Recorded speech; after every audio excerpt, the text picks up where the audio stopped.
ಶ್ರೀ ಗುರುಭ್ಯೋ ನಮಃ. ವಾಲ್ಮೀಕಿ ರಾಮಾಯಣದ ಯುದ್ಧಕಾಂಡದ 59ನೇ ಸರ್ಗ ಈ ಹಿಂದೆ ಮುಕ್ತಾಯಗೊಂಡಿತ್ತು.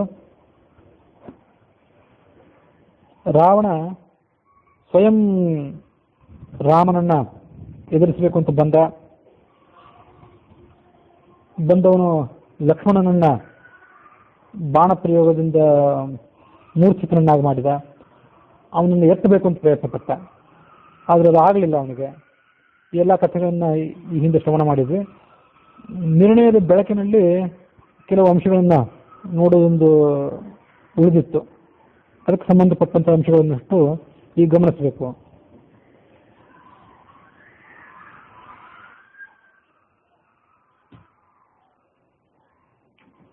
ರಾಮ ಮತ್ತು ರಾವಣರ ಯುದ್ಧ ಪ್ರಾರಂಭ ಆಗೋದಕ್ಕಿಂತ ಮೊದಲು ಹನುಮಂತ ಮತ್ತು ರಾವಣನಿಗೂ ಕೂಡ ಸಂಘರ್ಷ ಆಗಿತ್ತು ಅನ್ನೋದನ್ನು ನೋಡಿದ್ವಿ. ಪರಸ್ಪರ ಅವರು ಮುಷ್ಟಿ ಪ್ರಹಾರ ಕೂಡ ಮಾಡಿಕೊಂಡ್ರು, ಪರಸ್ಪರ ಶಕ್ತಿಯನ್ನ ಪರಸ್ಪರರಿಗೆ ಪರಿಚಯ ಮಾಡಿಸಿದ್ರು. ವಾಲ್ಮೀಕಿ ರಾಮಾಯಣಕ್ಕನುಸಾರವಾಗಿ ಹನುಮಂತ ಮೊದಲು ರಾವಣನನ್ನ ಹೊಡೆದದ್ದು ಎಲ್ಲಿ ಹೊಡೆದ ಅಂತ ಬರಲಿಲ್ಲ.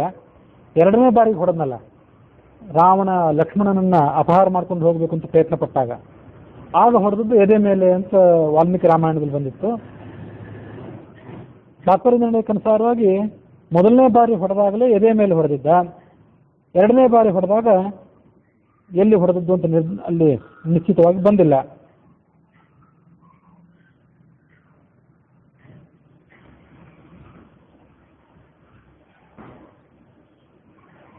ನಿವಾರಿತಸ್ತೇನ ದಶಾನನೋ ಭುಜಂ ಪುಷಾನ್ವಿತೋ ಬಾಣಮಮೋಘಮುಗ್ರಂ ಸ್ವಯಂಭುದತ್ತಂ ಪ್ರವಿಶ್ಯ ಚಾಶು ಲಲಾಟ ಮಧ್ಯೆ ಪ್ರಮಮೋಚಿತಸ್ಯ.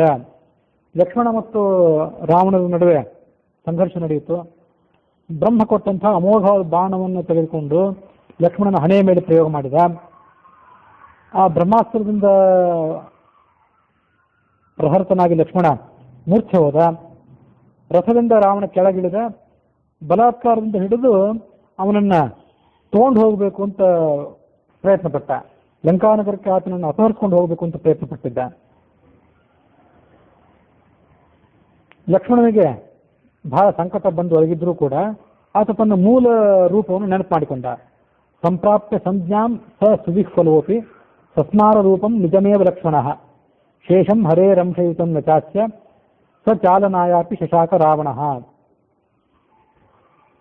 ತನ್ನ ಮೂಲ ರೂಪ ಅಂದರೆ ಶೇಷನ ರೂಪ. ಆ ಶೇಷನ ರೂಪವನ್ನು ಮತ್ತು ಆ ಶೇಷನ ರೂಪ ಹರಿಯ ಅಂಶಯುಕ್ತವಾದದ್ದು. ಶೇಷಂ ಹರೇರ್ ಅಂಶಯುತಂ, ಭಗವಂತನ ಸನ್ನಿಧಾನದಿಂದ ಯುಕ್ತವಾದದ್ದು. ಅದನ್ನು ನೆನಪು ಮಾಡಿಕೊಂಡ. ಆಗ ಲಕ್ಷ್ಮಣನನ್ನು ಅಲುಗಾಡಿಸ್ಲಿಕ್ಕೂ ಕೂಡ ರಾವಣನಿಗೆ ಆಗಲಿಲ್ಲ. ಆ ನಿರ್ಣಯದ ವ್ಯಾಖ್ಯಾನದಲ್ಲಿ ಬರುವ ಒಂದು ಅಂಶ ಏನಂದ್ರೆ,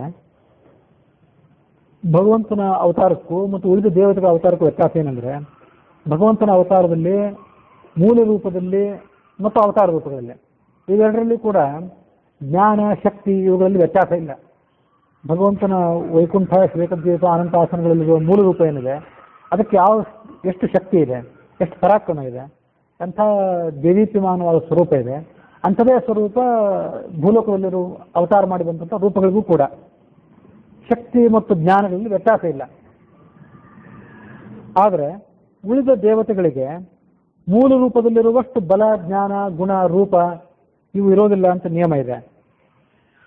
ಆದರೆ ಮೂಲ ರೂಪವನ್ನು ಅವರು ಸ್ಮರಣೆ ಮಾಡಿಕೊಂಡಾಗ, ಉದ್ದೇಶಪೂರ್ವಕವಾಗಿ ಅಥವಾ ಬೇರೆ ಯಾವುದಾದ್ರು ಕಾರಣಕ್ಕಾಗಿ ಮೂಲ ರೂಪವನ್ನು ಅವರು ಸ್ಮರಣೆ ಮಾಡಿಕೊಂಡ್ರೆ ಆ ಮೂಲ ಗುಣಗಳು ಹೆಚ್ಚಾಗಿ ಪ್ರಕಟ ಆಗುತ್ತವೆ ಅಂತ ನಿಯಮ.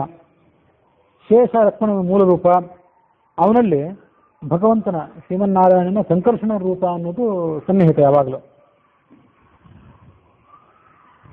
ಶೇಷನಕ್ಕಿಂತ ಮೇಲಿನ ಸ್ಥಾನ ಬ್ರಹ್ಮನ ಸ್ಥಾನ. ಹಾಗಾಗಿ ಬ್ರಹ್ಮನ ಅಸ್ತ್ರ, ಆ ರಾವಣನಿಗೆ ಬ್ರಹ್ಮನ ಮೂಲಕ ಸಾಗಿ ಬಂದ ಅಸ್ತ್ರ ಏನಿದೆ ಅದನ್ನ ತಾಳ್ಕೊಳ್ಳುವಂಥ ಶಕ್ತಿ ಈ ಶೇಷನಿಗಿಲ್ಲ, ಹೌದು. ಆದರೆ ರಾವಣನ ಶಕ್ತಿ ಶೇಷನ ಶಕ್ತಿಗಿಂತ ಬಹಳ ಕ್ಷುದ್ರವಾದದ್ದು. ಆದರೆ ಆ ಪ್ರಸ್ತುತ ಪರಿಸ್ಥಿತಿಯಲ್ಲಿ ಆ ರಾವಣನನ್ನ ಕೊಲ್ಲಿಕ್ಕಾಗಿರಲಿಲ್ಲ ಲಕ್ಷ್ಮಣನಿಗೆ. ಕಾರಣ ಏನಂದ್ರೆ ಸ್ವಯಂ ವಿಷ್ಣುವಿನ ವರ ಇತ್ತು ರಾವಣ ಕುಂಭಕರ್ಣರಿಬ್ಬರಿಗೂ, ನನ್ನಿಂದಲೇ ನೀವು ಹತ್ಯೆಗೊಳಗಾಗಬೇಕು ಅಂತ ಈ ರೀತಿಯಾಗಿ. ಹಾಗಾಗಿ ಬ್ರಹ್ಮನ ವರ ಇದ್ದಿದ್ದರಿಂದ ಬ್ರಹ್ಮನ ವರವೂ ಇತ್ತು ಮತ್ತು ವಿಷ್ಣುವಿನ ವರವೂ ಇತ್ತಾದ್ರಿಂದ ಆ ರಾವಣನನ್ನು ಕೊಲ್ಲಿಕ್ಕಾಗಲಿಲ್ಲ ಶೇಷನಿಗೆ. ಆದರೆ ರಾವಣನಿಗೂ ಕೂಡ ಶೇಷನನ್ನು ಅಪಹಾರ ಮಾಡಲಿಕ್ಕಾಗಲಿಲ್ಲ. ಸ್ವಯಂ ಶ್ರೀರಾಮನೇ ಆ ಲಕ್ಷ್ಮಣನಿಗೆ ತನ್ನ ಮೂಲ ರೂಪದ ಸ್ಮರಣೆ ಬರುವಂತೆ ಅನುಗ್ರಹ ಮಾಡಿದ. ತನ್ನ 2 ತೋಳುಗಳಿಂದ ಪ್ರಯತ್ನ ಪಟ್ಟ, ಅದು ಆಗಲಿಲ್ಲ ಅಂತ ಅವನಿಗೆ. ಅದಾದ್ಮೇಲೆ ತನ್ನ 20 ತೋಳುಗಳನ್ನು ಪ್ರಯೋಗ ಮಾಡಿ ನೋಡಿದ ಈ ರಾವಣ ಲಕ್ಷ್ಮಣನನ್ನ ಅಲುಗಾಡಿಸಬೇಕು ಅಂತ.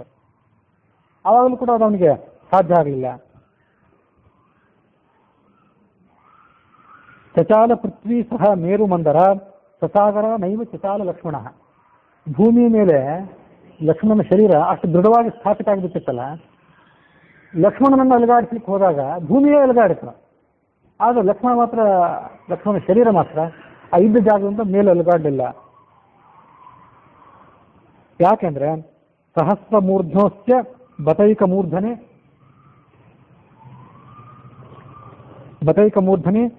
ಸಸಪ್ತ ಪಾತಾಳ ಗಿರೀಂದ್ರ ಸಾಗರ ಧರಾ ಅಖಿಲೇಯಂ ನನು ಸರಸಪಾಯತಿ ಪ್ರಸಸ್ಯ ಕೋನಾಮ ಹರೇತ್ ತಮೇನಂ. ಈ ಶೇಷನ ಮೂಲ ರೂಪ ಏನಿದೆ ಅದು 1000 ಹೆಡೆಗಳಿಂದ ಕೂಡಿದ್ದು. ಸಹಸ್ರ ಶೀರ್ಷಂ ಜಗದೇಕ ಕುಂಡಲಂ ಪೀತಾಂಬರಂ ಧೂಮ್ರ ಸಹಸ್ರ ರೂಪನಂ ಅಂತ ಶೇಷನ ಸ್ತೋತ್ರ ಮಾಡ್ತೇವೆ. 1000 ತಲೆಗಳ ರೂಪ ಒಂದು. ಆ ತಲೆಯ ಮೇಲೆ 1000 ತಲೆಗಳಲ್ಲಿ ಒಂದು ತಲೆಯ ಮೇಲೆ ಈ ಭೂಮಂಡಲ ಇದೆ ಅಷ್ಟೇ. ಇನ್ನು 999 ತಲೆಗಳ ಮೇಲೆ ಇಲ್ಲ. ಅದು ಇರೋದು ಒಂದೇ ತಲೆಯ ಮೇಲೆ. ಇಡೀ ಭೂಮಂಡಲವನ್ನು ಆತ ಹೊತ್ತಿದ್ದು ಒಂದೇ ತಲೆಯ ಮೇಲೆ. ಅದು ಹೇಗೆ ಆ ಭೂಮಿ ಒಂದು ಸಾಸಿವೆ ಕಾಳಿನಂತೆ ಆ ಹೆಡೆಯ ಮೇಲಿದೆ. ಒಂದು ಸಾಧಾರಣ ಹಾವಿಗೂ ಕೂಡ ಅದರ ತಲೆಯ ಮೇಲೆ ಒಂದು ಸಣ್ಣ ಸಾಸಿವೆ ಕಾಳನ್ನು ಅಥವಾ ಮತ್ತೊಂದು ಅಡಿಕೆಯನ್ನು ಇಟ್ಟರೆ ಅದೇನಕ್ಕೆ ಹೊರೆ ಆಗ್ಲಿಕ್ಕಿಲ್ಲ ಹೇಗೋ ಹಾಗೆ 1000 ತಲೆಯುಳ್ಳಂತಹ ಶೇಷನ ಒಂದು ತಲೆಯ ಮೇಲೆ ಈ ಭೂಮಂಡಲ ಸಾಸಿವೆ ಕಾಳಿನಂತೆ ಇದೆ. ಅದು ಎಂಥ ಭೂಮಂಡಲ? ಈಗ ನಾವು ಇಲ್ಲಿದ್ದೀವಲ್ಲ, ಇದನ್ನು ನಾವು ಭೂಮಿ ಅಂತ ಕರಿತೇವೆ. ಇದು ಭೂಮಿ ಅಲ್ಲ. ಇದು ಹಾಗೆ ನೋಡಿದ್ರೆ ಭೂಮಿ ಇನ್ನೊಂದು ಬೇರೆನೇ ಇದೆ. ಆ ದೊಡ್ಡ ಭೂಮಿಯ ಒಂದು ಅಂಶ ಇದು. ಅದ್ರ ಮುಂದೆ ಭಾಗವತಾದಿಗಳಲ್ಲಿ ಭೂಗೋಳ ವರ್ಣನೆ ಬಂದಾಗ ನಾವು ವಿಸ್ತಾರವಾಗಿ ಶ್ರವಣ ಮಾಡಬೇಕು. ಅದ್ರ ಬಗ್ಗೆ ಇನ್ನಷ್ಟು ಅಧ್ಯಯನನೂ ಮಾಡಬೇಕು. ಇದಕ್ಕೆ ನಾವು ಈಗೇನು ಇದ್ದೇವಲ್ಲ, ನಾವು ಈಗ ಬದುಕಿದ್ದೇವಲ್ಲ, ಇದಕ್ಕೆ ಭೂಮಿ ಅಂತೇವೆ ನಾವು, ಹೌದು. ಆದರೆ ವಿಶಾಲವಾದ ಮತ್ತೊಂದು ಭೂಮಿ ಇದೆ. ಆ ಭೂಮಿಯ ಒಂದು ಅಂಶ ಇದು.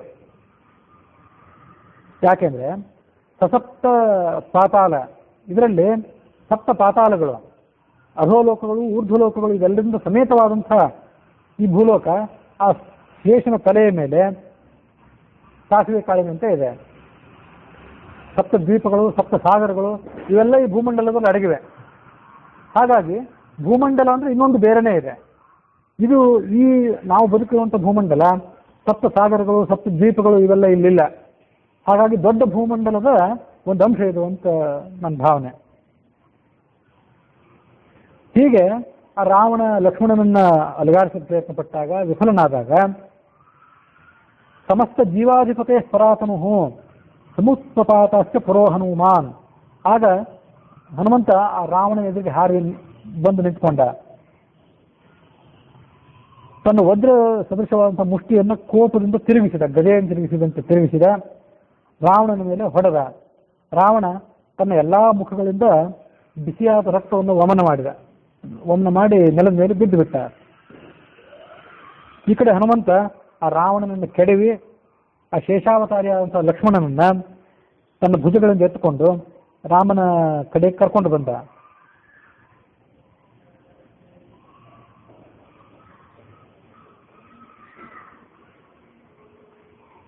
ಇಲ್ಲೊಂದು ಅಂಶವನ್ನು ಗಮನಿಸಬೇಕು. ಈ ಭೂಗೋಳ ವರ್ಣನೆಯಲ್ಲಿ ಮುಂದೆ ಇನ್ನೂ ವಿಸ್ತಾರವಾಗಿ ನೋಡ್ತೇವೆ. ಈ ಲಕ್ಷ್ಮಣನ ಮೂಲ ರೂಪ ಶೇಷ ಏನಿದೆಯಲ್ಲ, ಅದು ಇರೋದು ಎಲ್ಲಿ? ಅದಕ್ಕೆ ಆಧಾರ ಯಾವುದು ಅಂದರೆ ವಾಯುವಿನೇ ಆಧಾರ. ಅದಕ್ಕೆ ವಾಯುವಿನ ಮೇಲೆ ವಾಯು ಕೂರ್ಮ ರೂಪನಾದಂಥ ಹನುಮಂತ. ಕೂರ್ಮಗಳು ಅನೇಕ ಇವೆ ಅಂತೆ. ಅದರಲ್ಲಿ ವಾಯು ಕೂರ್ಮ ಮುಖ್ಯ ಪ್ರಾಣ ಒಂದು ವಾಯು ಕೂರ್ಮ ಅನ್ನೋ ರೂಪದಲ್ಲಿದ್ದಾನೆ. ಆನೆಯ ರೂಪದಲ್ಲಿರುವಂತಹ ಮುಖ್ಯ ಪ್ರಾಣನ ಮೇಲೆ ಶೇಷ ನಿಂತ್ಕೊಂಡಿದ್ದಾನೆ. ಅಂದ್ರೆ ಅವನ ಬೆನ್ನ ಮೇಲೆ ಅವನನ್ನು ಆಧರಿಸಿಕೊಂಡು. ಅಂತೂ ಇಡೀ ಭೂಮಂಡಲವನ್ನು ಶೇಷ ಹೊತ್ತಿದ್ರೂ ಕೂಡ ಅದು ತನ್ನ ಸ್ವಯಂ ಸಾಮರ್ಥ್ಯದಿಂದ ಅಲ್ಲ, ವಾಯುವಿನ ಬೆಂಬಲದಿಂದಲೇ ಹೊತ್ತಿದ್ದಾನೆ. ವಾಯು ಆ ಶೇಷನಿಗೆ ಆಧಾರ ಅಂತ ಅನ್ನೋದೊಂದು ಶಾಸ್ತ್ರದಲ್ಲಿ ಬಂದಂಥ ಪ್ರಮೇಯ. ಹಾಗಾಗಿ ಇಲ್ಲಿ ಹನುಮಂತ ಆ ಲಕ್ಷ್ಮಣನ ಅನಾಯಾಸವಾಗಿ ಹೊತ್ತದ್ದು ಆಶ್ಚರ್ಯದ ಸಂಗತಿ ಏನಲ್ಲ. ರಾಮನ ಕರಗಳ ಅಮೃತ ಸ್ಪರ್ಶದಿಂದ ಲಕ್ಷ್ಮಣನ ಶ್ರಮ ಪರಿಹಾರ ಆಯಿತು. ಆತ ಅಲ್ಲಿಂದ ಎದ್ದ. ಹಣೆಗೆ ನಾಟಿಕೊಂಡಿತ್ತಲ್ಲ ಲಕ್ಷ್ಮಣನ ಹಣೆಗೆ ಬಾಣ, ಅದನ್ನ ರಾಮ ಕಿತ್ತು ತೆಗೆದ. ಮತ್ತೆ ಲಕ್ಷ್ಮಣ ತನಗೆ ಆದಂತಹ ದಣಿವು ಸಂಕಟದ ನಡುವನ್ನು ಕೂಡ ಮರೆತ.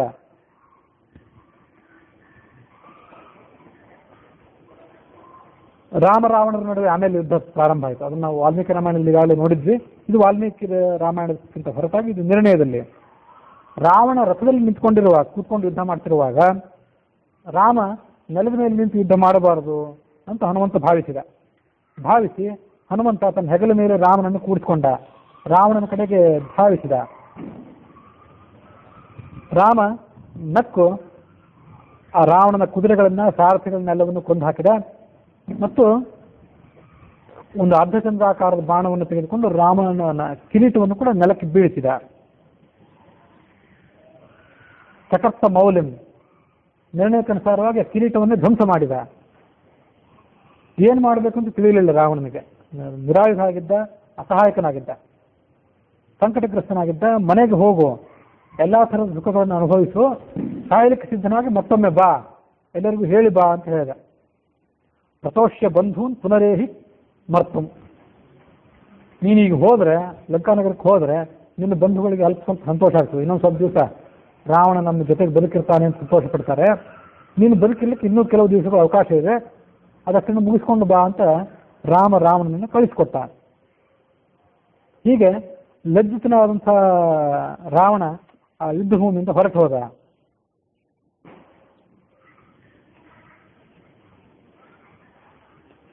ಐವತ್ತೊಂಬತ್ತನೇ ಸರ್ಗ ಅಲ್ಲಿ ಮುಕ್ತಾಯ ಆಗಿತ್ತು. 60ನೇ ಸರ್ಗದಲ್ಲಿ ಹೀಗೆ ರಾವಣ ಚಿಂತೆ ಮಾಡಿದ್ದು, ಮುಂದಿನ ಹೆಜ್ಜೆಗಳನ್ನು ಆತ ತೆಗೆದುಕೊಂಡಿದ್ರು ವರ್ಣನೆ ಇದೆ. ರಾಮಬಾಣ ಭಯಾರ್ಜಿತ. ರಾಮನ ಬಾಣಗಳ ಏಟನ್ನು ತಿಂದು ಆತನ ಭಯ ಇನ್ನೂ ಕಡಿಮೆ ಆಗಿರಲಿಲ್ಲ. ಮನಸ್ಸು ಚಿಂತಾಗ್ರಸ್ತಾಗಿತ್ತು. ಸಿಂಹದಿಂದ ಆನೆ ಸೋಲುವಂತೆ, ಗರುಡನಿಂದ ಸರ್ಪವು ಸೋಲುವಂತೆ ರಾಮನ ಬಾಣಗಳಿಂದ ರಾವಣ ಪರಾಜಿತನಾಗಿ ಬಿಟ್ಟಿದ್ದ. ರಾಮನ ಬಾಣಗಳನ್ನು ನೆನೆದು ಮತ್ತಷ್ಟು ಭಯ ಪಡ್ತಿದ್ದ. ಸಿಂಹಾಸನ ಹೋಗಿ ಕೂತ್ಕೊಂಡ. ರಾಕ್ಷಸರ ಕಡೆ ಹೋಗಿ ನೋಡಿ ಈ ಮಾತುಗಳನ್ನು ಹೇಳಿದ. ಸರ್ವಂ ಸತ್ ಖಲು ಮೇ ಮೋಘಂ ಯತ್ತಪ್ತಂ ಪರಮಂ ತತಃ ಯತ್ಸಮಾನೋ ಮಹೇಂದ್ರೇಣ ಮಾನುಷೀಣಾಸ್ಮಿ ನಿರ್ಜಿತಃ. ನಾನು ಈ ಹಿಂದೆ ಎಂಥ ದೊಡ್ಡ ದೊಡ್ಡ ತಪಸ್ಸುಗಳನ್ನು ಮಾಡಿದ್ದೆ. ಬ್ರಹ್ಮಾದಿ ದೇವತೆಗಳನ್ನು ಒಲಿಸ್ಕೊಂಡಿದ್ದೆ, ಶಿವನನ್ನು ಒಲಿಸ್ಕೊಂಡಿದ್ದೆ. ಶತತಂತಿ ವೀಣೆ, 100 ತಂತಿಗಳ ವೀಣೆಯನ್ನು ನುಡಿಸಿದ್ದೆ. ಅದು ಆನಂದ ರಾಮಾಯಣದಲ್ಲಿ ಬಂದಿತ್ತು. ತನ್ನ ಶರೀರದ ನರನಾಡಿಗಳನ್ನೇ ಕಿತ್ಕೊಂಡು ಅದಕ್ಕೆ ತಂತಿಗಳನ್ನಾಗಿ ಮಾಡಿಕೊಂಡು ಆತ ನುಡಿಸಿದ್ದ ಅಂತ ಅಲ್ಲಿ ಬಂದಿತ್ತು. ಇಂಥ ಘೋರವಾದ ತಪಸ್ಸುಗಳನ್ನು ಮಾಡಿ ನಾನಾ ಥರದ ಶಕ್ತಿಗಳನ್ನು, ಅಸ್ತ್ರಗಳನ್ನು ನಾನು ಗಳಿಸಿದವನು. ಆ ಎಲ್ಲ ತಪಸ್ಸು ಇವತ್ತು ವ್ಯರ್ಥವಾಗಿ ಹೋಯಿತು. ನನ್ನ ಪರಾಕ್ರಮದಿಂದ ನಾನು ದೇವೇಂದ್ರನಿಗೆ, 3 ಲೋಕದ ಅಧಿಪತಿಯಾದ ದೇವೇಂದ್ರನಿಗೆ ಸಮಾನ ಆಗಿದ್ದೆ. ಇವತ್ತು ಒಬ್ಬ ಸಾಮಾನ್ಯ ಮನುಷ್ಯನ ಕಡೆಯಿಂದ ನಾನು ಸೋತು ಹೋಗಿಬಿಟ್ಟೆ. ಬ್ರಹ್ಮ ಹೇಳಿದಂಥ ಒಂದು ಮಾತು ಅದು ಇವತ್ತು ಸತ್ಯ ಆಗಿದೆ. ಏನಂತ? ಮಾನುಷೇಭ್ಯೋ ವಿಜಾನೀಹಿ ಭಯಂ ಸ್ವಮಿಗೆ ತತ್ತಥ. ಬೇರೆ ಯಾರಿಂದೂ ನಿನಗೆ ಭಯ ಇಲ್ಲ. ನಿನಗೆ ಆತಂಕ ಏನಾದರೂ ಇದ್ದರೆ ಅದು ಮನುಷ್ಯರಿಂದ ಅಂತ ಬ್ರಹ್ಮ ಹೇಳಿದ್ದ. ಅದು ಇವತ್ತು ಸತ್ಯವಾಯಿತು. ದೇವ, ದಾನವ, ಗಂಧರ್ವ, ಯಕ್ಷ, ರಾಕ್ಷಸ, ಪನ್ನಗರಿಂದ ನನಗೆ ಸಾವು ಬರಬಾರದು ಅಂತ ನಾನು ಬ್ರಹ್ಮನನ್ನ ಪ್ರಾರ್ಥನೆ ಮಾಡಿದ್ದೆ. ಮನುಷ್ಯರು ನನ್ನನ್ನು ಏನು ಮಾಡ್ಯಾರೋ ಅಂತ ದುರಹಂಕಾರದಿಂದ ಮನುಷ್ಯರ ಹೆಸರನ್ನ ಆ ಪಟ್ಟಿಯಲ್ಲಿ ಸೇರಿಸಲಿಲ್ಲ. ಆವಾಗ ಆ ಭಯ ಇವತ್ತು ಸತ್ಯ ಆಗಿದೆ. ಅದಲ್ಲದೆ ಇಕ್ಷ್ವಾಕು ವಂಶದ ರಾಜನೊಬ್ಬನನ್ನು ನಾನು ಹತ್ಯೆ ಮಾಡಿದ್ದೆ. ಅನರಣ್ಯ ಅಂತ ಅವನ ಹೆಸರು. ಆತ ಯಜ್ಞ ಮಾಡ್ತಿದ್ದಾಗ ಈ ರಾವಣ ಅಲ್ಲಿಗೆ ಹೋಗಿ ಅವನನ್ನು ಯುದ್ಧಕ್ಕೆ ಬಾ ಅಂತ ಆಹ್ವಾನಿಸಿದ. ಆತ ಯುದ್ಧಕ್ಕೆ ಬರಲಿಲ್ಲ. ಆ ಕಥೆ ನನಗೂ ಈಗ ಪೂರ್ಣ ನೆನಪಿಲ್ಲ. ಈ ರಾವಣ ಅವನನ್ನು ಹೊಡೆದು ನಾಶ ಮಾಡಿದ. ಆಗ ಆತ ಸಾಯುವಾಗ ನನ್ನ ವಂಶದಲ್ಲೇ ಹುಟ್ಟುವಂಥ ಒಬ್ಬ ವ್ಯಕ್ತಿ ನಿನ್ನ ಹತ್ಯೆ ಕಾರಣ ಆಗ್ತಾನೆ ಅಂತ ಶಾಪ ಕೊಟ್ಟಿದ್ದ. ಅದು ಕೂಡ ಇವತ್ತು ಸತ್ಯವಾಗಿದೆ. ಏನು ಶಾಪ ಕೊಟ್ಟಿದ್ದ? ಉತ್ಸತ್ಯತೆ ಹಿ ಮಧ್ವಂಶೆ ಪುರುಷೋ ರಾಕ್ಷಸಾಧಮ ಯಸ್ವಾಂ ಸಪುತ್ರಂ ಸಾಮಾತ್ಯಂ ಸಬಲಂ ಶಾಶ್ವತಾರಸಿಂ. ಪರಿವಾರ ಸಮೇತನಾಗಿ ನಿನ್ನನ್ನು ನನ್ನ ವಂಶದಲ್ಲಿ ಹುಟ್ಟಿ ಬರುವ ವ್ಯಕ್ತಿ, ನನ್ನ ವಂಶದ ಕುಡಿ, ನಿನ್ನನ್ನು ಧ್ವಂಸ ಮಾಡುತ್ತದೆ. ಕುಲಾಧಮ, ವಿಶ್ವವಸುಮುನಿಯ ಕುಲದಲ್ಲಿ ಹುಟ್ಟಿ ಬಂದವನು, ಆ ಕುಲಕ್ಕೆ ತಕ್ಕಂತೆ ನೀನು ನಡ್ಕೊಂಡಿಲ್ಲ ಅಂತ ಆ ಅನರಣ್ಯ ಈ ರಾವಣನನ್ನು ನಿಂದನೆ ಮಾಡಿದ್ದ.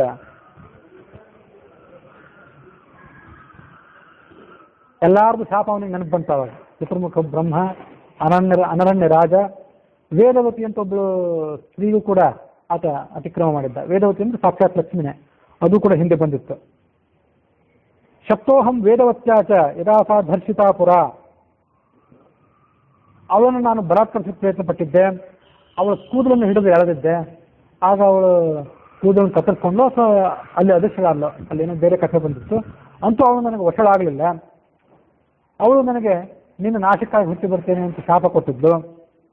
ತೇಯಂ ಸೀತಾ ಮಹಾಭಾಗ ಜಾತ ಜನಕರಂಜಿನಿ, ಆ ವೇದವತಿನೇ ಸೀತೆಯಾಗಿ ಹುಟ್ಟಿ ಬಂದಿರಬೇಕು ಈಗ ಅನ್ಕೊಂಡ ರಾವಣ. ನನಗೆ ಇವಿಷ್ಟೇ ಶಾಪಗಳಲ್ಲ, ಉಮಾ ಪಾರ್ವತಿ ದೇವಿ ಶಾಪ ಕೊಟ್ಟಿದ್ಲು. ಪಾರ್ವತಿ ದೇವಿ ಶಾಪ ಕೊಟ್ಟಿದ್ದು ನಿರ್ದಿಷ್ಟವಾಗಿ ಹಿಂದೆ ಕಥೆ ಬಂದಿದ್ದಿಲ್ಲ. ಅಲ್ಲಿ ಪಾರ್ವತಿ ಮತ್ತು ಪರಶಿವರು ಏಕಾಂತದಲ್ಲಿದ್ದಾಗ ಕೈಲಾಸ ಪರ್ವತವನ್ನು ಈತ ನಡೆಸಿದ್ನಲ್ಲ, ಆಗ ಪಾರ್ವತಿ ಕೂಡ ಕುಚಿತವಾಗಿ ಶಾಪ ಕೊಟ್ಟಿದ್ದಿರಬೇಕು, ಅಥವಾ ನನಗೆ ನೆನಪಿಲ್ಲ ಅಷ್ಟೇ. ನಂದೀಶ್ವರ, ಶಿವನ ಗಣನಾದಂಥ ನಂದಿ ರಾವಣನಿಗೆ ಶಾಪ ಕೊಟ್ಟಿದ್ದ.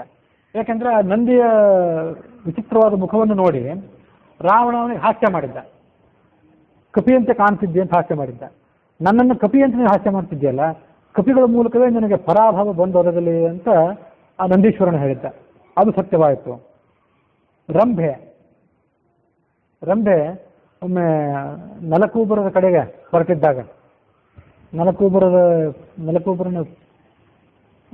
ಅಥವಾ ಮಣಿಗ್ರೀವ, ಕುಬೇರನ ಮಗ ಅವನ ಒಬ್ಬ, ಆತನ ಪ್ರೇಯಸಿ ಆಕೆ ರಂಭೆ. ಅವಳು ಆತನ ಕಡೆಗೆ ಹೊರಟಿದ್ದಾಗ ರಾವಣ ಅವಳನ್ನು ಬಲಾತ್ಕರಿಸಿದ್ದ. ಆಗ ಆ ರಂಭೆ ಮತ್ತು ಆ ಕುಬೇರನ ಮಗ ಇನ್ನೊಬ್ಬರನ್ನು ನೀನು ಬಲಾತ್ಕರಿಸಿದ್ರೆ ಇನ್ನು ಮುಂದೆ ನಿನ್ನ ತಲೆ 1000 ಚೂರಾಗಲಿ ಅಂತ ಶಾಪ ಕೊಟ್ಟಿದ್ರು. ಅದು ಸತ್ಯ ಆಯಿತು. ವರುಣನ ಮಗಳು ಎಲ್ಲಿ ಶಾಪ ಕೊಟ್ಟಿದ್ಲು ಅಂತನೋನು ಇಲ್ಲಿ ಏನು ಕಾಣಲಿಲ್ಲ. ಉಮಾದೇವಿ ಅಂತೂ ಹೆಂಗಸಿನ ಕಾರಣದಿಂದ ನಿನಗೆ ಮರಣ ಬಂದು ಒದಗಲಿ ಅಂತ ಶಾಪ ಕೊಟ್ಟಿದ್ಲಂತೆ. ರಂಭೆ ನಿಮಿತ್ತವಾಗಿ ನಲಕೂಬರ ಮತ್ತು ವರುಣನ ಮಗಳಾದಂತಹ ಕುಂಜಿಕ ಸ್ಥಳಿ ಎನ್ನುವಂಥ ಅಪ್ಸರೆ, ಅವನು ಕೂಡ ಈತ ಬಲಾತ್ಕರಿಸಲಿಕ್ಕೆ ಹೋದಾಗ ಇಚ್ಛೆ ಇಲ್ಲದೆ ನೀನು ಇನ್ಯಾವುದಾದ್ರು ಸ್ತ್ರೀಯನ್ನು ಬಲಾತ್ಕರಿಸಿದ್ರೆ ನಿನಗೆ ಮರಣ ಅಂತ ಸ್ವಯಂ ಬ್ರಹ್ಮನ ಶಾಪ ಇತ್ತು. ಅವೆಲ್ಲ ಇವತ್ತು ಸತ್ಯವಾಗಿದೆ. ನಮಿಚ್ಛಾ ಋಷಿ ಭಾಷಿತಂ, ರಾವಣನಿಗೆ ನೆನಪು ಬಂತು. ಆ ಋಷಿಗಳು ಜ್ಞಾನಿಗಳಾದವರು ಹೇಳಿದಂಥ ಶಾಪ ಯಾವತ್ತೂ ಕೂಡ ವ್ಯರ್ಥ ಆಗೋದಿಲ್ಲ. ಆ ಶಾಪಗಳೆಲ್ಲ ಇವತ್ತು ನನಗೆ ಭಯವನ್ನು ತಂದೊಡ್ಡಿವೆ. ಈ ಸಂಕಟದ ಪರಿಹಾರಕ್ಕಾಗಿ ನೀವು ಪ್ರಯತ್ನ ಪಡಬೇಕು. ಎಲ್ಲ ರಾಜಮಾರ್ಗಗಳಲ್ಲಿ, ಗೋಪುರಗಳಲ್ಲಿ, ಶಿಖರಗಳಲ್ಲಿ ರಾಕ್ಷಸರು ನಿಂತ್ಕೊಂಡು ನಗರವನ್ನು ಕಾಯಬೇಕು. ಮತ್ತು ಎಲ್ಲರೂ ಸೇರಿ ಮಾಡಬೇಕಾದಂಥ ಮತ್ತೊಂದು ದೊಡ್ಡ ಕಾರ್ಯ ಇದೆ. ಅದೇನೆಂದರೆ ಕುಂಭಕರ್ಣನನ್ನು ಎಬ್ಬಿಸಬೇಕು. ಈಗ ನಮ್ಮನ್ನೆಲ್ಲ ಕಾಪಾಡಬೇಕಾದಂಥ ಒಬ್ಬನೇ ವ್ಯಕ್ತಿ ಅಂದರೆ ಕುಂಭಕರ್ಣ. ಅವನು ಬ್ರಹ್ಮನ ಶಾಪದಿಂದ ಸರ್ವದಾ ನಿದ್ರೆಯಲ್ಲೇ ಆಸಕ್ತನಾಗಿ ಬಿಟ್ಟಿರ್ತಾನೆ. ಅವನನ್ನು ಕೂಡ ನೀವೀಗ ಎಬ್ಬಿಸಬೇಕು. ಮಹಾದ್ವಾರಗಳಲ್ಲಿ ನಿಂತ್ಕೊಂಡು, ಎಲ್ಲ ಕಡೆ ನಿಂತ್ಕೊಂಡು ಈ ಲಂಕಾನಗರವನ್ನು ನೀವು ಕಾಯಬೇಕು.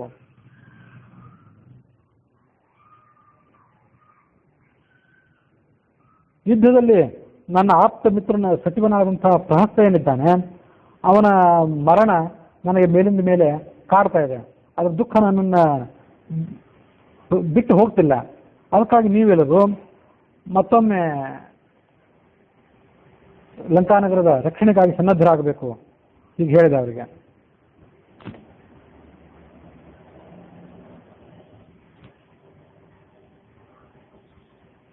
ನನಗೆ ಇವತ್ತು ಇಂಥ ದೊಡ್ಡ ಚಿಂತೆ ಬಂದೊದಗಿದೆ. ಲಂಕಾನಗರವನ್ನು ಉಳಿಸ್ಕೋಬೇಕು ಹೇಗೆ, ನಮ್ಮೆಲ್ಲ ಸೈನ್ಯವನ್ನು ಕಾಪಾಡ್ಕೊಳ್ಳೋದು ಹೇಗೆ ಅಂತ ದೊಡ್ಡ ಚಿಂತೆ ಬಂದೊದಗಿದೆ. ಆದರೆ ನಮ್ಮ ತಮ್ಮ ಕುಂಭಕರ್ಣ ಯಾವುದೇ ಚಿಂತೆ ಇಲ್ಲದೆ ನಿದ್ರೆ ಮಾಡ್ಕೊಂಡು ಇದ್ದುಬಿಟ್ಟಿದ್ದಾನೆ. ಅವನನ್ನು ಈಗ ನೀವು ಎಬ್ಬಿಸಬೇಕು. ನಮ್ಮ ನಗರಕ್ಕೆ ಬಂದು ಒದಗಿದಂಥ ಆಪತ್ತಿನ ಪರಿವೇನೇ ಇಲ್ಲ ಅವನಿಗೆ. ಅವನು ನೀವು ಎಬ್ಬಿಸಬೇಕು ಅಂತ ಹೇಳಿದೆ.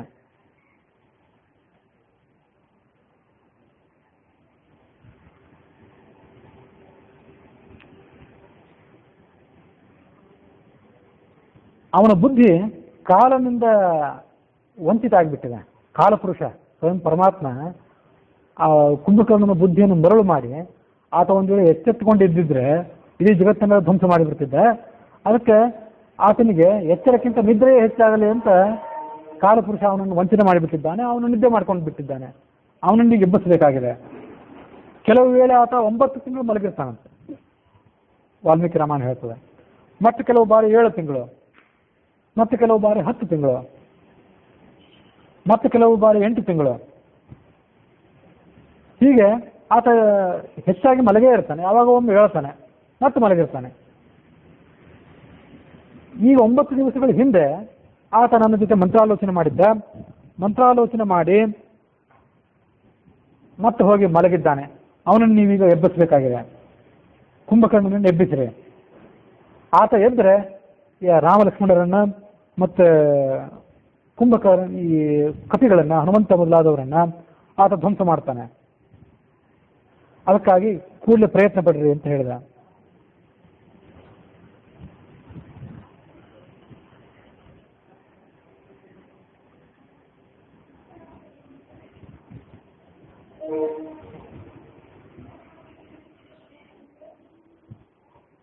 ಕುಂಭಕರ್ಣನ ಈ ಸಂದರ್ಭದಲ್ಲಿ ಎಬ್ಬಿಸದೇ ಇದ್ರೆ ಅಂತ ಮಹಾಪರಾಕ್ರಮಿ ನಮ್ಮ ಲಂಕಾನಗರದಲ್ಲಿ ಇದ್ದೇನು ಉಪಯೋಗ? ಆತ ನನ್ನ ತಮ್ಮನಾಗಿದ್ದೇನು ಉಪಯೋಗ? ಹಾಗಾಗಿ ಕೂಡಲೇ ಆತನನ್ನು ಎಬ್ಬಿಸ್ರಿ. ರಾವಣನ ಆಜ್ಞೆಯನ್ನು ಕೇಳಿ ದೈತ್ಯರಿಗೆಲ್ಲ ಭಯ ಆಯಿತು. ಅವರೆಲ್ಲ ಕೂಡಲೇ ಆ ಕುಂಭಕರ್ಣ ಮಲಗಿದ್ದಂಥ ಅರಮನೆಗೆ ಹೋದ್ರು. ಅರಮನೆಯಲ್ಲಿ ಮಲಗಿದ್ದ ಅಂತ ಒಂದು ಕಡೆ ಬಂದಿತ್ತು. ಆನಂದ ರಾಮಾಯಣದಲ್ಲೆಲ್ಲ ಒಂದು ಕಡೆ ಬಂದಂತೆ ದೊಡ್ಡ ಒಂದು ಗುಹೆ, ಆ ಗುಹೆಯಲ್ಲೇ ಆತನಿಗೆ ಬೇಕಾದಂಥ ಎಲ್ಲ ಸೌಕರ್ಯಗಳಿದ್ದು ಅಲ್ಲೇ ಮಲಗಿದ್ದ ಅಂತ ಒಂದು ಕಡೆ ಬಂದಿತ್ತು. ಹೀಗೆ ಆ ಅರಮನೆಗೆ ಹೋದ್ರು. ಅವರು ದೊಡ್ಡ ಪ್ರಮಾಣದ ರಕ್ತ, ಮಾಂಸ ಮೊದಲಾದಂಥ ಭಕ್ಷ್ಯ ಭೋಜ್ಯಗಳನ್ನೆಲ್ಲ ತೆಗೆದುಕೊಂಡ್ರು. ಆ ಕುಂಭಕರ್ಣನನ್ನು ಕೆರಳಿಸುವಂತಹ ಗಂಧ, ಸುಗಂಧ ಇತ್ಯಾದಿಗಳನ್ನು ತೆಗೆದುಕೊಂಡ್ರು. ಹೂವಿನ ಮಾಲೆಗಳು ಇದನ್ನೆಲ್ಲ ತೆಗೆದುಕೊಂಡು ಕುಂಭಕರ್ಣನ ಮನೆಗೆ ಹೋದರು. ಪುಷ್ಪದ ಗಂಧ ಎಲ್ಲ ಕಡೆ ಹರಡಿತ್ತಂತೆ ಆ ಕುಂಭಕರ್ಣನ ಅರಮನೆಯಲ್ಲಿ ಅಥವಾ ಆತನ ಗುಹೆಯಲ್ಲಿ. 1 ಯೋಜನ ಅಗಲವಾಗಿತ್ತು, 1 ಯೋಜನ ಉದ್ದವಾಗಿತ್ತು. ದೊಡ್ಡ ಮಹಾದ್ವಾರ ಇತ್ತು ಆ ಗುಹೆಗೆ. ಈ ಸಾಮಾನ್ಯ ರಾಕ್ಷಸರನ್ನು ಮಹಾಬಲಿಷ್ಠರವರು. ಆದರೆ ಕುಂಭಕರ್ಣನ ಎದುರಿಗೆ ಅವರೆಲ್ಲ ಸಾಮಾನ್ಯರೇ. ಅವರಲ್ಲಿ ಹೋದಾಗ ಆ ಕುಂಭಕರ್ಣನ ಉಸಿರಿನ ವೇಗಕ್ಕೆ ಅವರು ಕೆಳಗೆ ಬಿದ್ದುಬಿಟ್ರಂತೆಲ್ಲ. ನಿಲ್ಲಕ್ಕೆ ಆಗಲಿಲ್ಲ. ಅಲ್ಲಿ ಮೊದಲು ದೊಡ್ಡ ಬಿರುಗಾಳಿ ಬೀಸಿದಾಗ ನಮಗೆ ಹೇಗೆ ನಿಲ್ಲಕ್ಕಾಗೋದಿಲ್ಲ, ಹಾಗೆ ಅವ್ರ ಪರಿಸ್ಥಿತಿ ಆಯಿತು.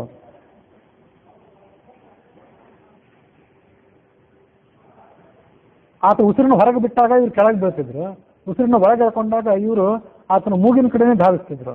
ಅದು ಕಷ್ಟಪಟ್ಟು ಗೋಡೆಗಳನ್ನೆಲ್ಲ ಹಿಡ್ಕೊಂಡು ಒಬ್ಬರ ಕೈಯನ್ನು ಒಬ್ಬರು ಹಿಡಿದುಕೊಂಡು ಏನೇನೋ ಮಾಡಿ ಅವರು ಆತ ಮಲಗಿದ್ದಂಥ ಜಾಗಕ್ಕೆ ಸಮೀಪಿಸಿದ್ರು.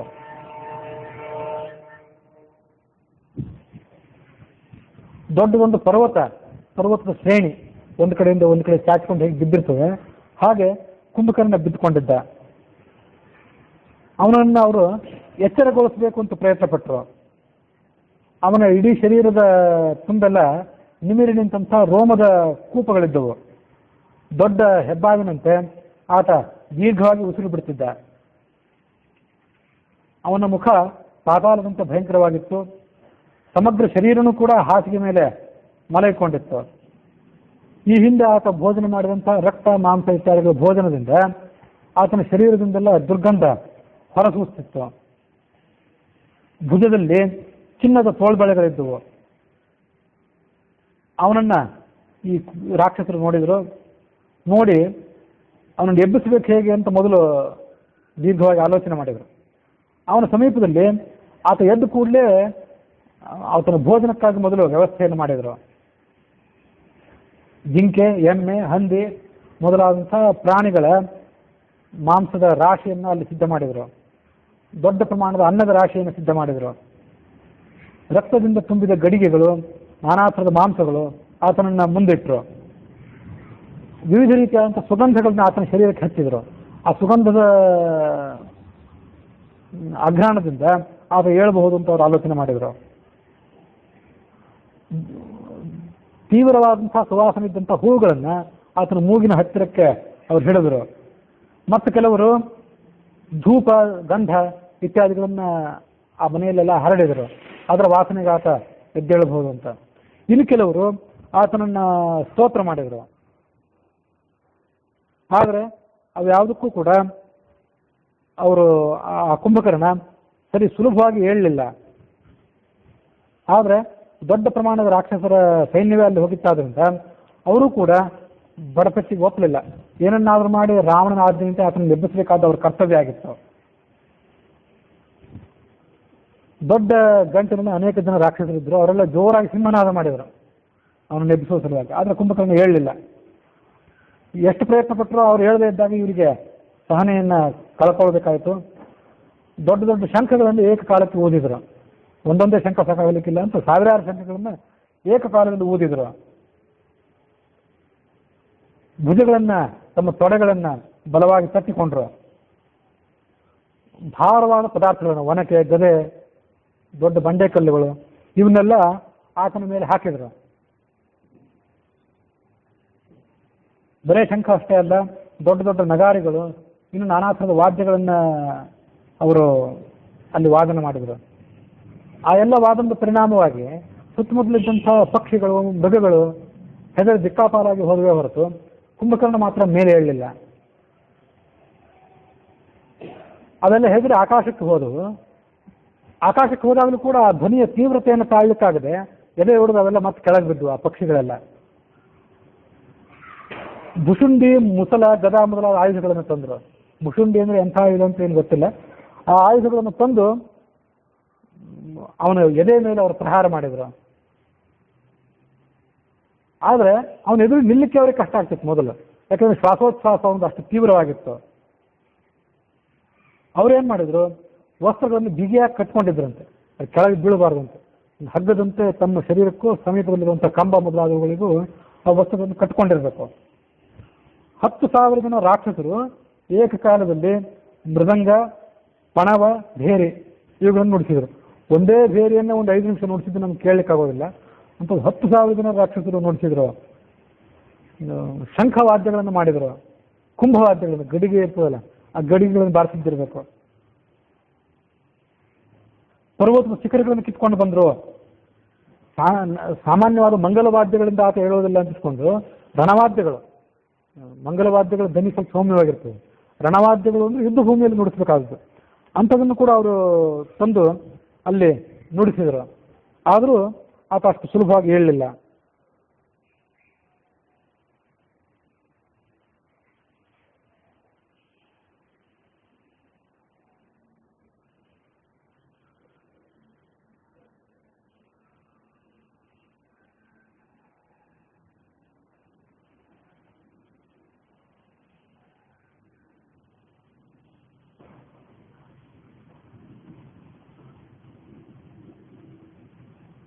ಆನಂದ ರಾಮಾಯಣಕ್ಕನುಸಾರವಾಗಿ ಯಾತಾಯಾತೆ ಪ್ರಚಕ್ರಸ್ತೆ ಕುಂಭಕರ್ಣ ಉದರೇ ಮುಹುಹು. ಅವನು ಮೂಗಿನ ಹೊರಳೆ ಅಷ್ಟು ದೊಡ್ಡದಾಗಿತ್ತಲ್ಲ, ಅವನು ಶ್ವಾಸ ಎಳ್ಕೊಂಡಾಗ ಇವನು ಅದ್ರ ಮೂಗಿನ ಹೊರಳೆ ಮೂಲಕ ಒಳಗೆ ಹೋಗಿ ಹೊಟ್ಟೆಗೆ ಸೇರ್ಕೊಂಡ್ರು. ಆತ ಮತ್ತೆ ಶ್ವಾಸವನ್ನು ಬಿಟ್ಟಾಗ ಅವ್ರು ಹೊರಗೆ ಬರ್ತಿದ್ರು. ಇದು ಮೇಲಿಂದ ನಡೀತಾನೆ ಇತ್ತು ಹೀಗೆ. ಸದಾ ಏಕತ್ರ ಬಾಹುಪಾಶೈ ಬಲಂ ಕೃತ್ವ ಸ ರಾಕ್ಷಸಾಹ. ಒಬ್ಬರ ಕೈನ ಒಬ್ರು ಬಿಗಿಯಾಗಿ ಹಿಡ್ಕೊಂಡ್ರು. ಒಬ್ಬೊಬ್ಬರೇ ಆದರೆ ಉಸಿರಿನ ಗಾಳಿಗೆ ಬಿದ್ದು ಹೋಗ್ತೀವಿ ಅಂತ ತಿಳ್ಕೊಂಡು ಒಬ್ಬರನ್ನೊಬ್ರು ಬಿಗಿಯಾಗಿ ಹಿಡ್ಕೊಂಡು ಆತನ ಎಬ್ಬಿಸ್ಬೇಕು ಅಂತ ಪ್ರಯತ್ನ ಪಟ್ಟರು. ದ್ರುಮೈಹಿ, ದೊಡ್ಡ ದೊಡ್ಡ ಮರದ ಕಾಂಡಗಳನ್ನು ತೆಗೆದುಕೊಂಡು ಆತನನ್ನ ಹೊಡೆದರು. ಶಿಲಾಭಿಹಿ, ದೊಡ್ಡ ದೊಡ್ಡ ಬಂಡೆ ಕಲ್ಲುಗಳಿಂದ. ಅಶ್ವೈಹಿ ಉಷ್ಟೈಶ್ಚ ವ್ಯಚೂರಣೆಯನ್ನ, ಆತನ ಶರೀರದ ಮೇಲೆ ಆನೆ, ಕುದುರೆ, ಒಂಟೆಗಳನ್ನೆಲ್ಲ ನಡೆಸಿ ಓಡಾಡಿಸಿದರು. ಕಾಷ್ಠಭಾರೈಹಿ ಮಹಾದಾಹಂ ದೇಹೇ ಚಕ್ರ ನೃಪಾಜ್ಞೆಯ. ರಾವಣನ ಆಜ್ಞೆನೇ ಇತ್ತು, ಏನು ಹಿಂಸೆ ಬೇಕಾದ್ರೂ ಅವನಿಗೆ ಕೊಡಿ, ಆದ್ರೆ ಆತ ಮಾತ್ರ ಮೇಲೆ ಹೇಳಬೇಕು. ಏನ್ ಮಾಡಿದ್ರು ಅಂದ್ರೆ ದೊಡ್ಡ ದೊಡ್ಡ ಕಟ್ಟಿಗೆ ರಾಶಿಗಳನ್ನ ಆತನ ಶರೀರದ ಮೇಲೆ ಹಾಕಿ ಅವುಗಳಿಗೆಲ್ಲ ಬೆಂಕಿ ಹಚ್ಚಿದ್ರು. ಆತನ ಶರೀರ ಸುಟ್ಟಿತ್ತು, ಆದರೆ ಆತನ ಮಾತ್ರ ಎಚ್ಚರಿಕೆ ಆಗಲಿಲ್ಲ.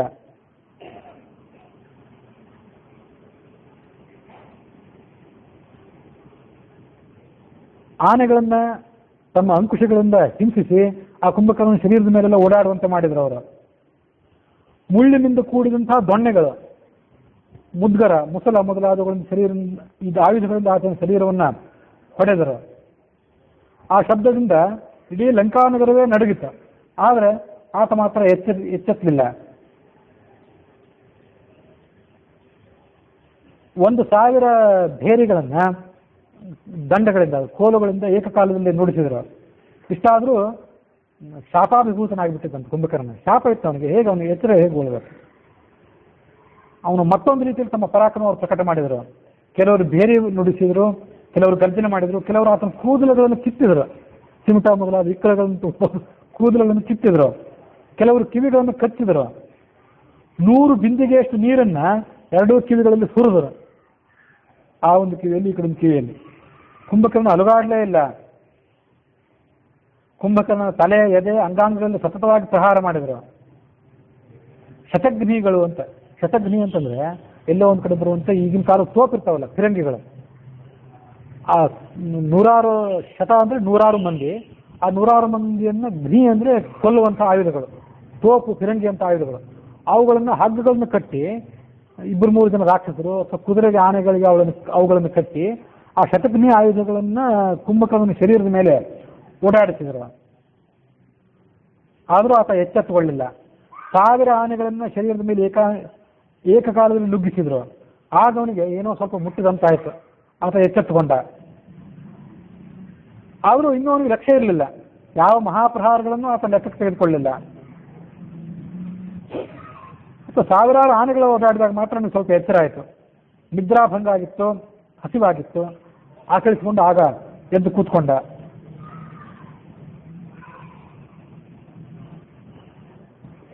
ಆತನ ಶರೀರ, ಆತನ ಮುಖ ದೊಡ್ಡ ಪಾತಾಳದ ಗುಹೆ ಅಂತಿತ್ತು. ಅದರ ಮೂಲಕ ಜೋರಾಗಿ ಆಕಳಿಸಿದ. ಸುತ್ತಮುತ್ತಲಿದ್ದಂತಹ ದೊಡ್ಡ ಪ್ರಮಾಣದ ಅನ್ನದ ರಾಶಿ, ಹಂದಿ, ಕೋಣ, ಎಮ್ಮೆ ಮೊದಲಾದಂತಹ ಪ್ರಾಣಿಗಳ ಮಾಂಸ, ಅದನ್ನೆಲ್ಲ ಆತ ನೋಡಿದ.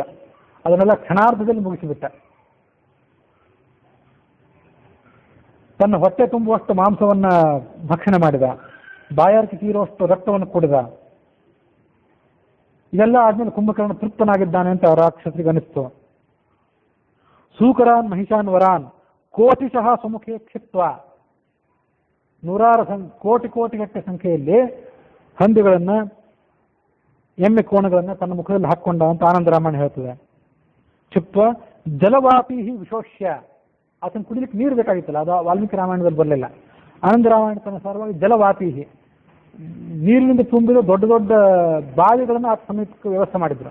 ಬಾವಿ ಅಂದ್ರೆ ನಿಜವಾದ ಬಾವಿನೇ ಇರ್ಲಿಕ್ಕಿಲ್ಲ, ಬಾವಿಗೆ ಸಮಾನವಾಗಿ ದೊಡ್ಡ ದೊಡ್ಡ ತೀಪಾಯಿಗಳು, ಕಡಾಯಿಗಳಿದ್ದಿರಬೇಕು. ಅದನ್ನೆಲ್ಲ ಆತ ಒಣಗಿಸಿಬಿಟ್ಟ, ಬಾವಿಗಳನ್ನೆಲ್ಲ. ಅಷ್ಟೆಲ್ಲ ನೀರನ್ನು ಕುಡಿದ. ಇಷ್ಟನ್ನೆಲ್ಲ ಕುಡಿದು ಆತ ಎಚ್ಚೆತ್ತುಕೊಂಡ ಮೇಲೆ, ರಾಕ್ಷಸರ ಎಲ್ಲರೂ ಕೂಡ ನನ್ನನ್ನು ನೀವು ಬಹಳ ಆದರಪೂರ್ವಕವಾಗಿ ಎಬ್ಬಿಸಿದ್ದೀರಿ, ಏನು ಕಾರಣ? ನಮ್ಮ ಮಹಾರಾಜ ರಾವಣ ಕುಶಲಿಯಾಗಿದ್ದಾನೋ ಇಲ್ವೋ? ಯಾರಿಂದಾದರೂ ಆತನಿಗೆ ಏನಾದರೂ ಭಯ ಆಗಿದೆಯೋ ಹೇಗೆ?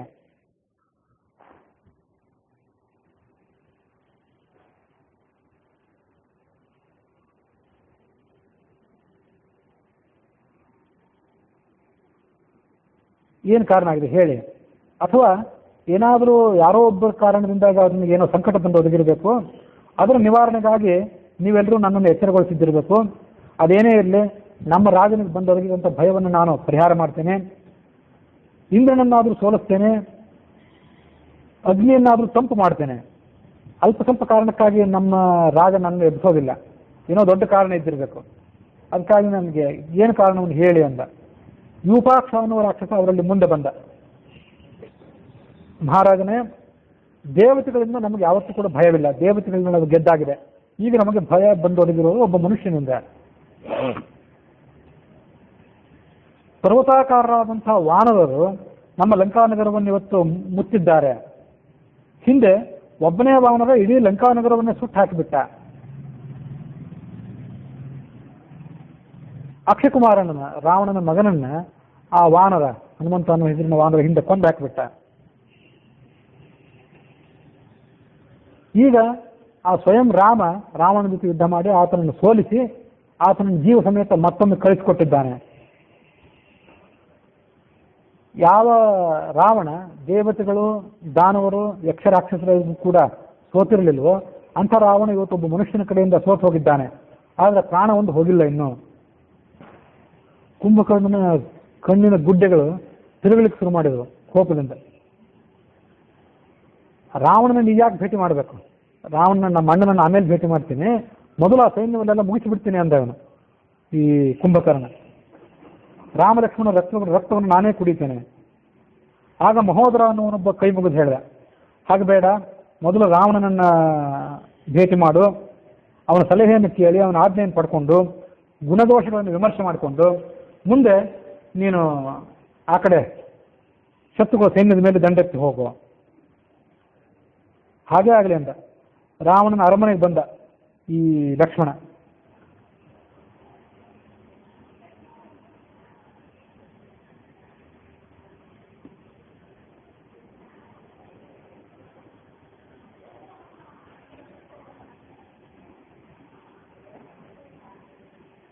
ಆತ ಕುಂಭಕರ್ಣ ತನ್ನ ಅರಮನೆಯಿಂದ ಎದ್ದು ರಾವಣನ ಕಡೆ ಹೊರಟಿದ್ನಲ್ಲ, ಆ ಹೊರಟದ್ದು ಆ ಲಂಕಾನಗರದ ಕೋಟೆ ಗೋಡೆ, ಆವರಣದ ಗೋಡೆಯನ್ನೆಲ್ಲ ಮೀರಿ ಆತನ ಶರೀರ ಕಾಣಿಸುತ್ತಲ್ಲ, ಅದನ್ನ ನೋಡಿ ಯಾವನೋ ಒಬ್ಬ ದೊಡ್ಡ ರಾಕ್ಷಸ ಲಂಕಾನಗರದಿಂದ ಹೊರಗೆ ಬರ್ತಿದ್ದಾನೆ ಅಂತ ಕಪಿಗಳು ಆವಾಗಲೇ ಹೆದರಿದ್ರಂತೆ. ಅವನಿನ್ನೂ ಯುದ್ಧಕ್ಕೆ ಬಂದಿದ್ದಿಲ್ಲ, ರಾವಣನನ್ನು ಭೇಟಿ ಆಗ್ಬೇಕಂತ ಹೊರಟಿದ್ದ ಅಷ್ಟೇ. ಆವಾಗಲೇ ಇಂಥ ದೊಡ್ಡ ಭಯ ಆತನಿಗೆ ಆ ಕಪಿಗಳಿಗೆಲ್ಲ ಬಂದು ಒಳಗಿತ್ತು.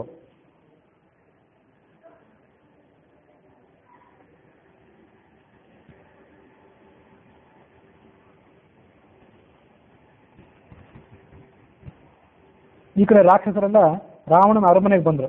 ಸಿಂಹಾಸನ ಮೇಲೆ ಕೂತಿದ್ದಂಥ ರಾವಣನಿಗೆ ಹೇಳಿದರು, ನಿನ್ನ ತಮ್ಮ ಕುಂಭಕರ್ಣ ನಿದ್ರೆಯಿಂದ ಎಚ್ಚೆತ್ತುಕೊಂಡಿದ್ದಾನೆ, ಅವನು ಯುದ್ಧ ಭೂಮಿಗೆ ನೇರವಾಗಿ ಹೋಗಬೇಕು ಅಥವಾ ನೀನು ಅವನನ್ನು ಇಲ್ಲೇ ನೋಡಬೇಕು ಅಂತ ಅಪೇಕ್ಷೆ ಪಡ್ತೀಯ? ನಾನು ಕುಂಭಕರ್ಣನನ್ನ ಇಲ್ಲೇ ನೋಡಬೇಕು ಅಂತ ಅಪೇಕ್ಷೆ ಪಡ್ತೀನಿ, ಅವನನ್ನು ಯಥಾಯೋಗ್ಯವಾಗಿ ಸತ್ಕಾರ ಮಾಡಿ ಇಲ್ಲಿ ಕಳಿಸ್ಕೊಡಿ ಅಂದ ರಾವಣ. ಮತ್ತೆ ಕುಂಭಕರ್ಣನ ಅರಮನೆಗೆ ಬಂದರು. ರಾಕ್ಷಸ ರಾಜ ನಿನ್ನನ್ನು ನೋಡಬೇಕು ಅಂತ ಅಪೇಕ್ಷೆ ಪಡ್ತಾನೆ, ನಿನ್ನ ಅಲ್ಲಿಗೆ ಹೋಗುವಂಥ ಮನಸ್ಸು ಮಾಡಬೇಕು. ಹಾಗೆ ಆಗಲಿ ಅಂತ ಆತ ಹಾಸಿಗೆ ಜಡ್ಡ. ಕುಂಭಕರ್ಣ ಮುಖವನ್ನು ತೆಗೆದುಕೊಂಡು ಸ್ನಾನ ಮಾಡಿದ. ಬಲವರ್ಧಕವಾದಂತಹ ಪಾನೀಯಗಳು, ಇಷ್ಟೆಲ್ಲ ಭೋಜನ ಮಾಡಿದ ಸಾಲದೆ ಶಕ್ತಿ ಬರಬೇಕು ಅಂತ ಹೆಚ್ಚಿನ ಪಾನೀಯಗಳನ್ನು ಆತ ಅಪೇಕ್ಷೆ ಪಟ್ಟ. ಸೇವಕರಿಗೆ ಆಜ್ಞೆ ಮಾಡಿದ. ಹಲವಾರು ರೀತಿಯ ಮದ್ಯದ ಗಡಿಗೆಗಳನ್ನು ಅದನ್ನೆಲ್ಲ ಆತ ಅವಸರವಾಗಿ ಕುಂಭಕರ್ಣನ ಕಡೆ ತಂದರು. ಇವನೇನು ಪಾನ ಮಾಡಿದ ಅಂದ್ರೆ 2000 ಗಡಿಗೆಗಳಷ್ಟು ಮದ್ಯವನ್ನು ಪಾನ ಮಾಡಿದ. ಮದ್ಯಪಾನ ಮಾಡಿದ್ರಿಂದಾಗಿ ಆತನಿಗೆ ಸ್ವಲ್ಪ ಮದ ಬಂದಿತ್ತು, ಆತನ ಶಕ್ತಿಯು ಕೂಡ ಹೆಚ್ಚಿತ್ತು, ಯಮರಾಜನಂತ ಕಾಣಿಸ್ತಿದ್ದ. ಆತನ ಅಣ್ಣನ ಅರಮನೆ ಹೊರಟಾಗ ಆ ಭೂಮಿಯೆಲ್ಲ ನಡುಗುತ್ತಿತ್ತು. ಕೈ ಮುಗಿದುಕೊಂಡು ರಾವಣನ ಅರಮನೆಗೆ ಹೊರಟಿದ್ದ. ಆತ ಹೋಗ್ತಿರೋದನ್ನು ಹೊರವಲಯದಲ್ಲಿ ಈ ಕಪಿಗಳೆಲ್ಲ ಕೂತ್ಕೊಂಡು ನೋಡ್ತಿದ್ರು. ನೋಡಿದವರು ಭಯಗೊಂಡು ರಾಮನ ಕಡೆಗೆ ಓಡಿ ಹೋದರು. ಕೆಲವರಿಗೆ ಆವಾಗಲೇ ಎಚ್ಚರ ತಪ್ಪಿದಂತಾಗಿತ್ತು. ಕೆಲವು ಕಪಿಗಳಿಗೆ ಅವರು ನೆಲದ ಮೇಲೆ ಬಿದ್ದರು. ಕೆಲವರು ಓಡಿ ಹೋದ್ರು, ಕೆಲವರು ನೆಲದ ಮೇಲೆ ಬಿದ್ದರು. ಆ ಕಪಿಗಳೆಲ್ಲ ಚೆಲ್ಲಾಪಿಲ್ಲಿಯಾಗಿ ಓಡಿ ಹೋದರು ಅನ್ನುವಲ್ಲಿಗೆ ವಾಲ್ಮೀಕಿ ರಾಮಾಯಣದ ಯುದ್ಧಕಾಂಡದ 60ನೇ ಸರ್ಗ ಮುಕ್ತಾಯ ಆಗಿದೆ.